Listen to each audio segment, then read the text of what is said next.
What's up, YouTubers? Today I'm going to show you how you can check for a vacuum leak on your vehicle, car, truck, whatever.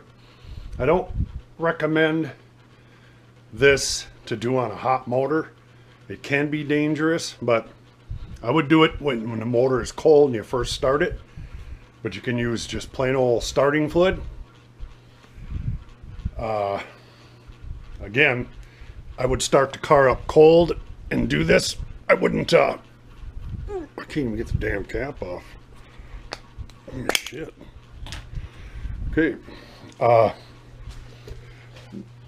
Start the motor up when it's cold. Take your starting fluid. What you want to do, let me grab a flashlight here. Sorry about being dark in here. It's colder than hell out. There's the bottom of your intake, which is plastic. In front of that is your injector.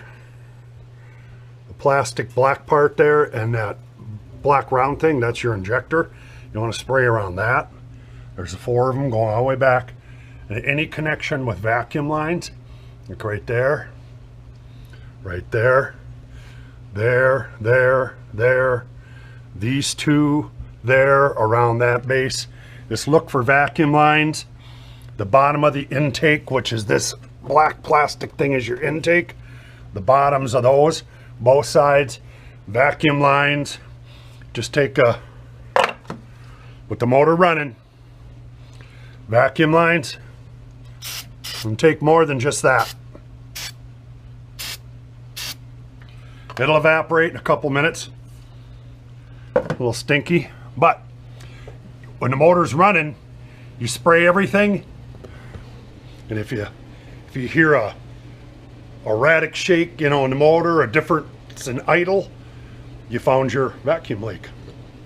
Well, like I said, I recommend doing this cold because starting fluid obviously is extremely flammable, so anybody wants to do this with a hot motor, I don't know.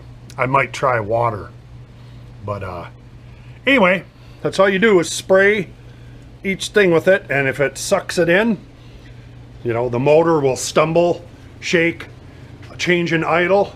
Wherever you just sprayed, you found your leak. So that's a backyard way to check for your vacuum leaks, and it's very effective. Again, I don't want to take any responsibility for anyone doing this and starting their motor on fire, but that is a good way to check for it. If you do it ice cold, your chances are way better of not blowing yourself up. And stay away from the plug-on coils. There's no vacuum around them, so you don't need to spray anything on coils and the wiring on it. So stay away from that. That's where you'll get your spark. But that's how you check for vacuum leaks. Bob's Lawn Service and Plowing. I'm out.